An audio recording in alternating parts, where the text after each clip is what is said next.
Welcome to ಯಾನ YouTube channel. ನಾವಿವತ್ತು ಮನೆಯಲ್ಲೇ ಈಸಿಯಾಗಿ ಶವರ್ಮಾ ಮಾಡೋದು ಹೇಗೆ ಅಂತ ನೋಡೋಣ ಬನ್ನಿ. ಮೊದಲಿಗೆ 1 ಕಪ್ ಮೊಸರು, 1 teaspoon chilli powder, 1 teaspoon ಧನಿಯಾ ಪೌಡರ್, ಅರ್ಧ ಟೀ ಸ್ಪೂನಷ್ಟು ಜೀರಿಗೆ ಪೌಡರ್, ಅರ್ಧ ಟೀ ಸ್ಪೂನಷ್ಟು ಗರಂ ಮಸಾಲ ಮತ್ತು ಅರ್ಧ ಸ್ಪೂನಷ್ಟು ಶುಂಠಿ ಬೆಳ್ಳುಳ್ಳಿ ಪೇಸ್ಟ್ ಮತ್ತು ಅರ್ಧ ನಿಂಬೆಹಣ್ಣಿನ ಹುಳಿನ ಹಿಂಡಬೇಕು. ಆಮೇಲೆ 1/4 ಟೀ ಸ್ಪೂನ್ ಅರಿಶಿನ ಹಾಕಿ ಎಲ್ಲನೂ ಮಿಕ್ಸ್ ಮಾಡ್ಕೋಬೇಕು. ಮಿಕ್ಸ್ ಮಾಡ್ಕೊಂಡ್ಮೇಲೆ 350 ಗ್ರಾಮಷ್ಟು ಬೋನ್ಲೆಸ್ ಚಿಕನ್ ಪೀಸಸ್ನ ಆ್ಯಡ್ ಮಾಡಿ ಎಲ್ಲನೂ ಮಿಕ್ಸ್ ಮಾಡ್ಕೋಬೇಕು. ರುಚಿಗೆ ತಕ್ಕಷ್ಟು ಉಪ್ಪನ್ನು ಸೇರಿಸಿ 1 ಸ್ಪೂನಷ್ಟು ಎಣ್ಣೆ ಹಾಕಿ ಎಲ್ಲನೂ ನೀಟಾಗಿ ಮಿಕ್ಸ್ ಮಾಡಿಬಿಟ್ಟು ಮ್ಯಾರಿನೇಟ್ ಆಗೋಕ್ಕೆ 10 to 15 ಮಿನಿಟ್ಸ್ ಎತ್ತಿಡಬೇಕು.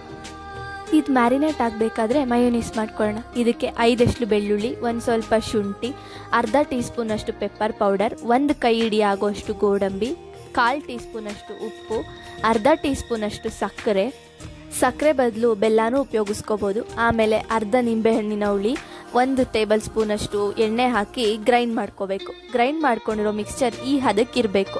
ಅದಾದಮೇಲೆ ರೆಡ್ ಚಟ್ನಿ ಮಾಡ್ಕೊಳ್ಳೋಣ. ಇದಕ್ಕೆ ಒಂದು ಸ್ವಲ್ಪ ಈರುಳ್ಳಿ, ಒಂದು ಸ್ವಲ್ಪ ಗೋಡಂಬಿ, ಆಮೇಲೆ 1/4 ಟೀ ಸ್ಪೂನಷ್ಟು ಪೆಪ್ಪರ್ ಪೌಡರ್, 1/4 ಟೀ ಸ್ಪೂನಷ್ಟು ಗರಂ ಮಸಾಲ, 3 ಬ್ಯಾಡಿಗೆ ಮೆಣಸಿನ್ಕಾಯಿ, ಒಂದು ಸ್ವಲ್ಪ ನಿಂಬೆ ರಸ, 1 ಸ್ಪೂನಷ್ಟು ಎಣ್ಣೆ, ಒಂದು 5 ಎಸ್ಳು ಬೆಳ್ಳುಳ್ಳಿ, 1/4 ಟೀ ಸ್ಪೂನಷ್ಟು ಉಪ್ಪನ್ನು ಸೇರಿಸಿ ಗ್ರೈಂಡ್ ಮಾಡ್ಕೋಬೇಕು.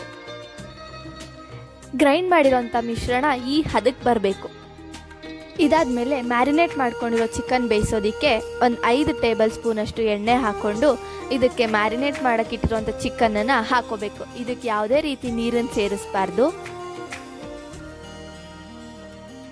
ಅದಕ್ಕೆ ಬೆಂದ ಮೇಲೆ ಇದಕ್ಕೆ ಈರುಳ್ಳಿ, ಎಲೆಕೋಸು, ಕ್ಯಾಪ್ಸಿಕಮ್, ಕ್ಯಾರೆಟ್, ಟೊಮೆಟೊ ಎಲ್ಲನೂ ಸ್ವಲ್ಪ ಸ್ವಲ್ಪ ಸೇರಿಸಿ ಸ್ಮ್ಯಾಶ್ ಮಾಡ್ಕೋಬೇಕು.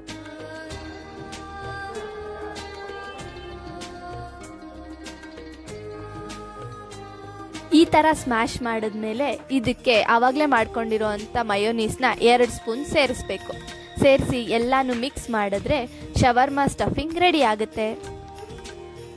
ಇವಾಗ ಲಟ್ಟಿಸ್ಕೊಂಡಿರೋ ಚಪಾತಿ ಮೇಲೆ ಆವಾಗಲೇ ರುಬ್ಬಿಟ್ಕೊಂಡಿರೋಂಥ ರೆಡ್ ಚಟ್ನಿ ಹಾಕ್ಕೊಂಡು ಶವರ್ಮಾ ಸ್ಟಫಿಂಗ್ಸ್ನೆಲ್ಲ ಹಾಕ್ಕೊಂಡು ಅದ್ರ ಮೇಲೆ ಸ್ವಲ್ಪ ಈರುಳ್ಳಿ, ಸ್ವಲ್ಪ ಎಲೆಕೋಸು, ಕ್ಯಾರೆಟ್, ಬೀಟ್ರೂಟ್, ಟೊಮೆಟೊ ಮತ್ತು ಆವಾಗಲೇ ರುಬ್ಬಿಟ್ಕೊಂಡಿರೋಂಥ ಮಯೋನೀಸ್ನ ಹಾಕಿ ಅದನ್ನು ರೋಲ್ ಮಾಡಿದ್ರೆ shawarma is ready to heat.